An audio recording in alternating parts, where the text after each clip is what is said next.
Tout a commencé, comme souvent à l'ère numérique, par une vidéo floue, un commentaire alarmant, une histoire relayée en boucle sur les réseaux sociaux. Soudain, dans des quartiers de Virginie, on a commencé à parler de camions de glace qui parcouraient les rues à des heures inhabituelles. Ce n'étaient pas les véhicules colorés habituels qui faisaient plaisir aux enfants les après-midi ensoleillés. Ces camions apparaissaient au crépuscule avec de la musique pour enfants qui, sous la lune, devenait pour le moins inquiétante. Parallèlement à ces images, les récits mentionnant des enfants disparus commencèrent à se multiplier. Les chiffres gonflaient de minute en minute, les publications étaient partagées sans cesse et le récit est devenu uniforme. Y avait-il un schéma sinistre derrière ces véhicules? La rumeur a enflammé l'imagination collective et bientôt, ce n'était plus une histoire isolée, mais une peur généralisée qui n'allait pas tarder à provoquer la panique. Que se passait-il? Eh bien, la réalité, c'est que rien ne se passait. Mais ne nous précipitons pas. Beaucoup sont sortis pour démentir l'affaire. Cependant, ce que peu de gens te racontent, c'est que ce phénomène viral a permis de raviver une vieille et effrayante histoire concernant un individu de Virginie qui affirmait effectivement avoir enlevé plus de 100 enfants dans la vraie vie.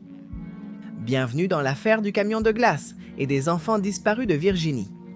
Nous avons réalisé ce reportage parce que nous voulions vous partager cette nouvelle, mais aussi parce que nous voulions vous inviter à une réflexion à ce sujet. Bien sûr, nous en avons profité pour explorer des aspects qui ne sont pas abordés sur d'autres chaînes et nous attendons vos retours.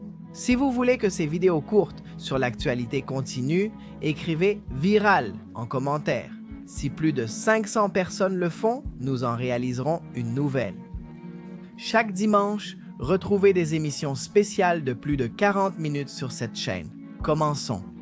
Si on reparle aujourd'hui de Henry Lee Lucas, c'est en raison de l'engouement pour les publications ayant récemment inondé les réseaux sociaux. D'étranges et colorés camions de glace qui pouvaient sembler attrayants et même sympathiques pendant la journée devenaient dignes d'un film d'horreur une fois la nuit tombée. Quand le soir tombait, le bouche à oreille faisait le reste.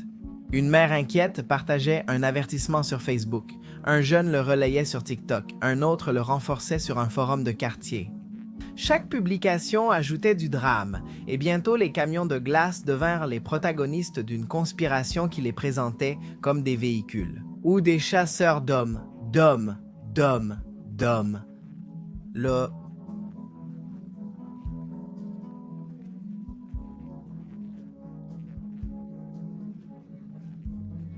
Prétendant, annonce faite ou possible.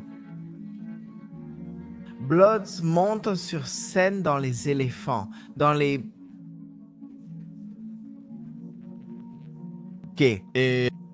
Alors que les rumeurs prenaient de l'ampleur, aucun communiqué immédiat ne venait les démentir. L'absence d'informations claires a été comblée par l'imagination populaire. Les parents regardaient avec méfiance tout véhicule étrange. Les enfants étaient avertis de ne pas s'approcher des camions, même s'il s'agissait souvent de commerçants légitimes. Ce vide a été le terreau parfait pour la paranoïa, et le doute a encore alimenté le récit d'un supposé camouflage. Il y a même eu des gens qui ont commencé à dire qu'il serait peut-être préférable de s'organiser et de se défendre par leurs propres moyens.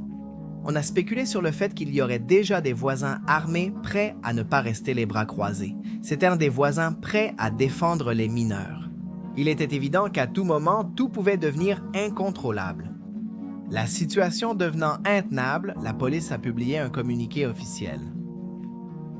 La police d'État de Virginie est finalement intervenue. L'analyse des signalements de disparition d'enfants à ces dates a révélé une réalité différente de celle relayée sur Internet. Il était vrai qu'il y avait des mineurs signalés comme disparus, mais le nombre ne dépassait pas la moyenne historique. En fait, il était légèrement inférieur. La majorité des cas concernaient des adolescents qui s'étaient absentés de leur propre gré et qui ont ensuite été retrouvés sains et saufs. Dans bien des cas, le drame serait résolu en quelques heures. Rien dans les registres officiels n'indiquait un schéma d'enlèvement massif et encore moins l'implication de camions de glace dans ces affaires. Certains sceptiques sont même allés jusqu'à spéculer que la présence de camions de glace était liée à la promotion d'un prochain film. Campagne publicitaire? Simple malentendu? Vague de panique collective? Ça pouvait être n'importe quoi. La seule certitude était que tout était à nouveau sous contrôle. Pourtant, personne ne respirait de soulagement. L'explication rationnelle est arrivée lorsque la peur s'était déjà installée et qu'une partie de la population s'est alors souvenue de l'un de ses citoyens les plus infâmes. Un homme qui était né en Virginie mais qui était devenu connu dans le monde entier. Un homme prétendant avoir fait disparaître de nombreux enfants. Et c'est ainsi que notre histoire revient au début. Henry Lee Lucas est né en Virginie dans une famille marquée par la maltraitance, la pauvreté et l'instabilité. Dès l'enfance, il affichait des comportements violents et un détachement de la réalité. Condamné plusieurs fois, notamment pour le meurtre de sa mère, il a passé la majeure partie de sa vie entre institution et prison. Otis Toole a eu une enfance encore plus difficile en Floride. Abus précoces, pyromanie et abandon institutionnel. Lorsqu'il a rencontré Henry dans une soupe populaire en 1976, il a trouvé non seulement de la compagnie, mais aussi une relation complexe de dépendance et d'action criminelle conjointe. Leur union marquerait le début d'un partenariat qui causerait encore plus de tort à leur entourage. Cette action horrifiante ne serait révélée qu'après l'arrestation de Henry au Texas pour une infraction mineure. Nous étions en 1983 et l'homme ferait une déclaration devant des policiers stupéfaits. Les détenus par Otis, s'ajoutant à des témoignages décrivant des scènes violentes et des cultes sataniques. Les confessions ont grimpé jusqu'à dépasser les 600 meurtres revendiqués. Les récits étaient si explicites que les autorités ont clos plus de 200 affaires en les attribuant au duo.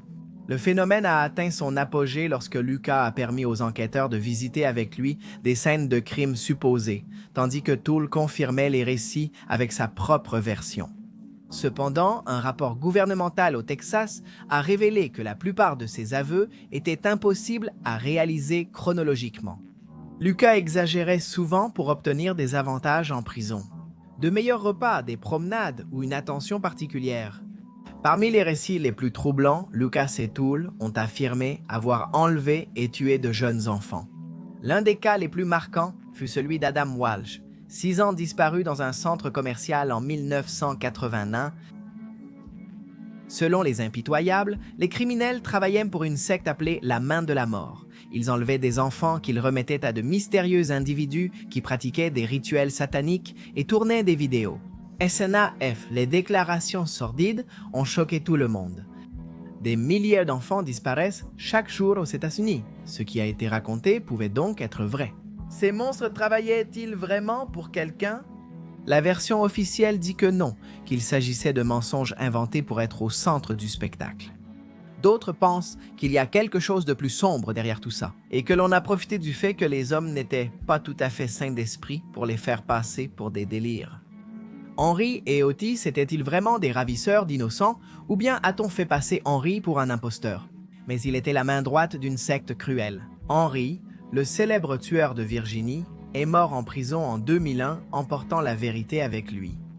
Depuis lors, de temps en temps, son histoire refait surface et de vieilles questions sans réponse ressurgissent. Son ombre plane sur son état natal, et chaque fois que les nuages apparaissent, il est impossible de ne pas entendre à nouveau son nom. Le camion de glace est finalement devenu un symbole. Même sans preuve, l'image d'un véhicule décoré de dessins d'enfants rôdant la nuit est devenue iconique. Les rumeurs avaient fait de lui le méchant parfait. Proche, familier, mais en même temps troublant dans ce nouveau contexte. Le même prototype qui s'applique au clown pervers. C'était un récit trop fort pour être contredit par des statistiques. Même s'il n'y a pas eu d'enlèvement massif, les chiffres reflétaient un problème réel. Chaque semaine, des dizaines d'enfants et d'adolescents disparaissent en Virginie. Comme nous l'avons dit, beaucoup reviennent, mais certains cas restent non résolus. En ce sens, il est nécessaire de souligner que la viralisation d'un récit faux n'a fait qu'entraver l'attention portée au véritable cas. Pendant que les rumeurs attiraient l'attention, les familles qui cherchaient réellement leurs enfants faisaient face à un environnement saturé de désinformation. Pour résumer, ce qui s'est passé en Virginie n'a pas été un cas d'enlèvement massif, ni une opération clandestine impliquant des camions de glace. C'était un exemple de la façon dont la désinformation peut bouleverser l'émotion d'une communauté entière. Une communauté qui a même préféré ignorer qu'il était logique que les marchands de glace circulent la nuit, en plein été, pour augmenter leurs ventes. Aujourd'hui, de nombreux professionnels se demandent si cette communauté fait preuve de naïveté ou d'ennui. Pourquoi ces choses, qui peuvent être démenties concrètement d'une seconde à l'autre, deviennent-elles virales aussi facilement? Pourquoi cela nous fascine-t-il? Serait-ce le côté morbide? Il est fort probable que ce genre d'histoire soit les nouveaux creepypasta, une continuation des anciennes légendes urbaines. Des récits qui ne sont pas vrais mais qui contiennent souvent en eux une sorte d'avertissement sur les dangers du monde. Tout ce qui concerne les camions de glace nous oblige à nous rappeler qu'il faut faire attention aux inconnus, surtout à ceux qui peuvent avoir un accès immédiat aux enfants. Mais cela nous avertit aussi d'autres choses. Si nous prenons l'habitude de ne pas vérifier les informations et de tout accepter comme vrai, tôt ou tard nous finirons dans la gueule d'un autre énorme monstre, qui est bien moins inoffensif qu'on ne le pense, le monstre appelé fake news.